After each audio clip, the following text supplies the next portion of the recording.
This is Torah in the courts of heaven. Today's Torah portion is Sarah. So it's the life of Sarah, when in actuality the Torah portion begins talking about her death. In the first vignette, I would like to think about the verdict of our appointment. In other words, we all have an appointment with death. We, of course, had an appointment with life, with birth. We don't know when we're going to be born. A person doesn't know when they're going to be born. They don't know the years of their life, the moments of their life.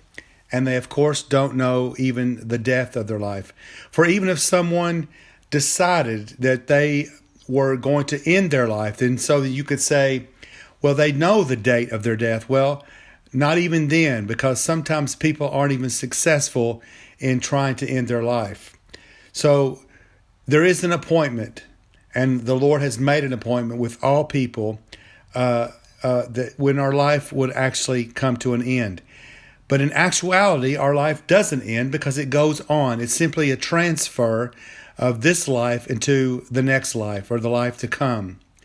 So we begin today in Genesis 23 and verse 1, and it says, Sarah lived 127 years. These were the years of the life of Sarah. So Sarah died in Kirjath Arba, that is Hebron, in the land of Canaan, and Abraham came to mourn for Sarah and to weep for her.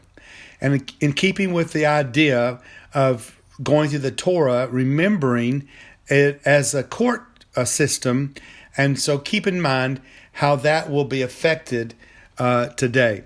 Sarah fulfilled the destiny prescribed for her. So Genesis 21:6, and Sarah said, God has made me laugh, and all who hear will laugh with me. Sarah became the mother of nations. That was the verdict of her appointment. She was intended by God to be the mother of nations. And of course, she would pass this on to the next person, which would be to her son, Isaac, and of course, Isaac and Rebekah. And it would continue on, and of course, and continue on and continue on until actually it was fulfilled with Israel becoming a nation, and with all the people and the children of Israel. And as believers and followers of Yeshua, we know that we have been grafted into this great promise from God. So the decisions from God are in essence taking form. It says in Genesis 23 verse 4, I am a foreigner or an alien and a visitor among you. Give me property for a burial place among you, that I may bury my dead out of my sight. So this is Abraham requesting property to bury his wife Sarah. And he describes himself as a foreigner and an alien, because indeed he didn't come from the land of Canaan. As we know, he came from Ur of the Chaldeans. But even more so, you could look at it as though he's a foreigner and an alien, as he's not of this world, as neither are we.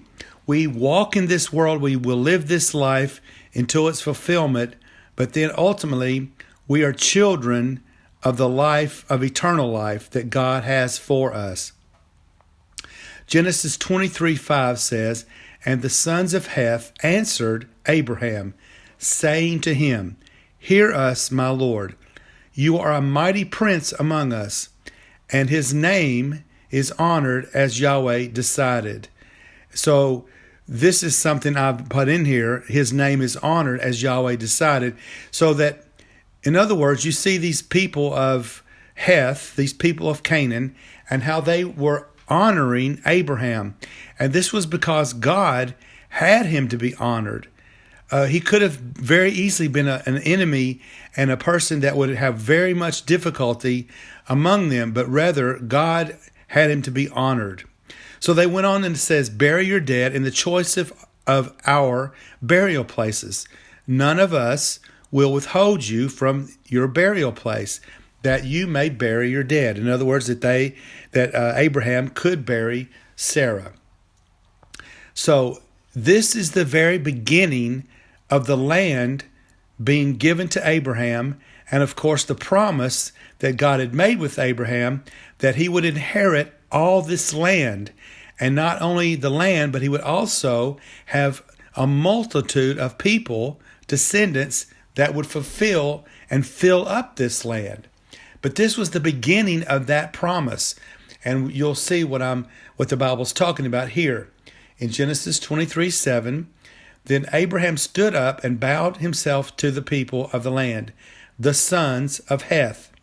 And he spoke with them, saying, if it is your wish that I bury my dead out of my sight, hear me, and meet with Ephron, the son of Zohar, for me, that he may give me the cave of Machpelah, which he has, which is at the end of his field. Let him give it to me at the full price, as property for a burial place among you.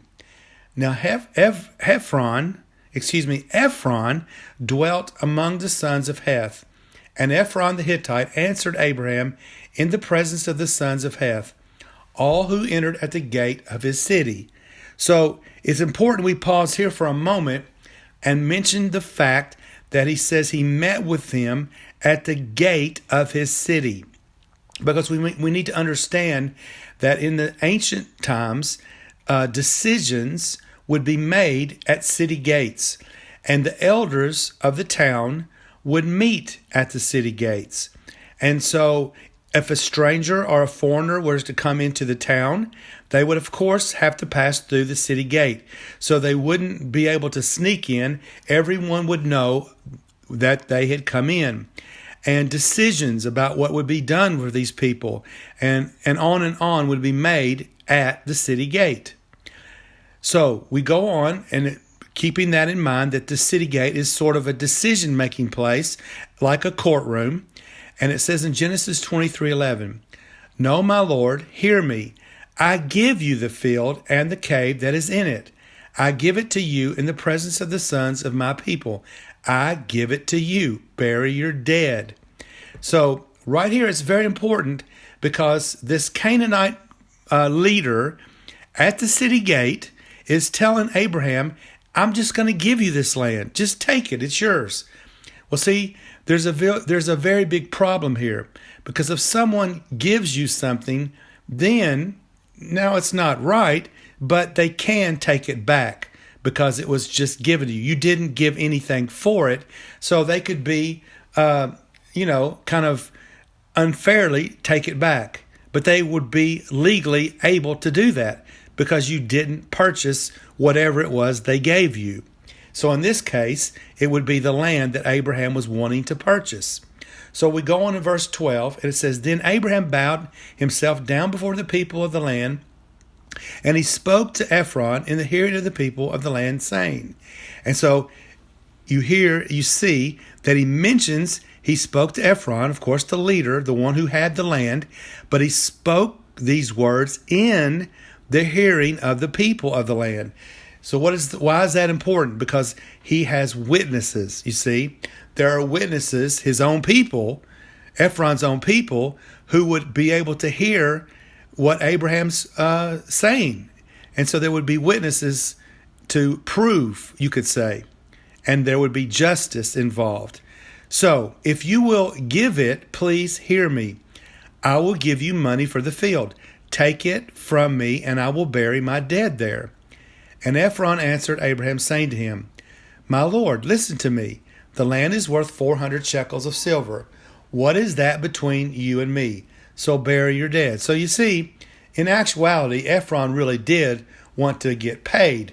But on the other hand, if he didn't get paid, he knew he could simply take the land back from Abraham, because he only gave it to him, but not as a promise and not with a purchase. But Abraham purchased the land. So it says Abraham listened to the Ephron, and Abraham weighed out the silver for Ephron, which he had named in the hearing of the sons of Heth, 400 shekels of silver, currency of the merchants. So the land was purchased, and the possession was sealed with the deed. So all these thousands of years later, you can look back and see that the land truly belonged to Abraham. He purchased it, and even more land would come after that.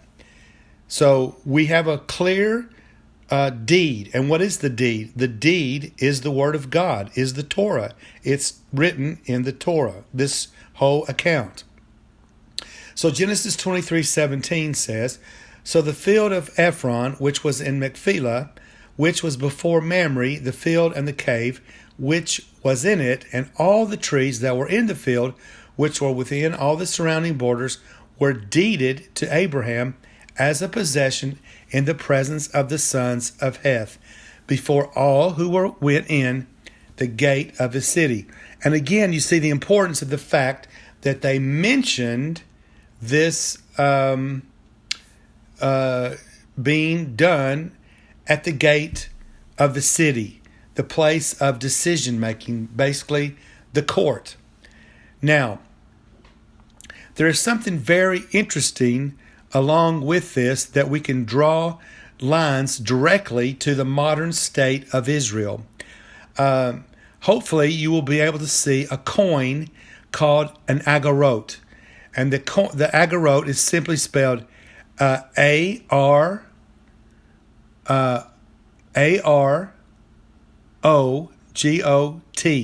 agorot. And it's basically the dime of Israel right now. And it's worth, and let me spell that again because I might have spelled it wrong the first time. It's A-G-O-R-O-T. In case I misspelled it, I want to make sure you can find that. And so it's one, so the 10 agorot controversy is actually a case that happened back in 1990 when Palestinian leader Yasser Arafat, and if you're old enough, you will remember his name. Otherwise, you can simply Google him. He was the leader of the Palestinian Liberation Organization. He claimed that he was a Palestinian, when in actuality, his roots were Egyptian. So there's one problem there. But that's not the case of the controversy. The controversy is that he looked at the coin, and I'm pretty sure that someone with quite a bit more experience and intelligence than him had to actually look at the coin and see that there's a shape on the coin. There's a menorah, but also behind the menorah there's a shape. It looks like a big rock is what it looks like, when in actuality it's the map of ancient Israel, not today's Israel, but ancient Israel, the Israel that God had promised Abraham, and the covenant he had made with him, and all the borders contained within it. So in 1990, May 25th, the UN Security Council in Geneva heard this case that Yasser Arafat claimed that the design of this 10 agorot showed a map of what he called Greater Israel that represented Zionist expansionist goals. In other words, the people who are Zionists that want to see Israel expand and want the Jewish people to come back into their nation, this was their proposed map of Israel. And it was very interesting because the Jewish lawyer that argued this case said, no, they simply got this map was from ancient Israel, and just argued from that point that it was simply a map from ancient Israel and it would look nice on the coin, when we know in truth that it will one day be the map of the future Israel. It's very exciting to think of. But again, you can look up that word agorot and you can see a coin. Simply Google map, or not Google map, but Google image that word agorot, and you will see what I'm talking about. You'll see the design of this coin. So the verdict over Sarah passed to Rebekah. We want to talk about that for a moment. The case, the decision, because again, we're speaking of the Torah as decisions, as verdicts that the Lord has made in his justice with Israel. And so the verdict over Sarah, that she would be the mother of nations and peoples, would be passed on to Rebekah. Genesis 24:60. And they blessed Rebekah and said to her, our sister. May you become the mother of thousands, of 10,000s, and may your descendants possess the gates of those who hate them. This is very interesting because here again, it's the mention of gates, which talks about courts, and it says decisions that have been against the Israeli people, that they will be reversed, and God will bless Israel, and all the blessings that have been promised to them will come. Psalm 65:4. Blessed is the man you choose and cause to approach you, that he may dwell in your courts. We shall be satisfied with the goodness of your house, of your holy temple. Daniel 7:9 says, I watched till the thrones were put in place, and the Ancient of Days was seated. His garment was like white as snow, and the hair of his head was like pure wool. His throne was a fiery flame, its wheels a burning fire. A fiery stream issued and came forth from before him. 1,000 thousands ministered to him. 10,000 times 10,000 stood before him. The court was seated, and the books were opened. The point is, you and I and our destiny are in these books that are opened in heaven. Jeremiah 1:4, Then the word of the Lord came to me, saying, Before I formed you in the womb, I knew you. Before you were born, I sanctified you. I ordained you to the nations. And Psalm 139:16 says, Your eyes saw my substance, being yet unformed, and in your book they were written, the days fashioned for me, when as yet there were none of them. So you see, before the Lord ever even fashioned you, he knew you. Before he placed you in your mother's womb, he knew you. Are you striving to know him?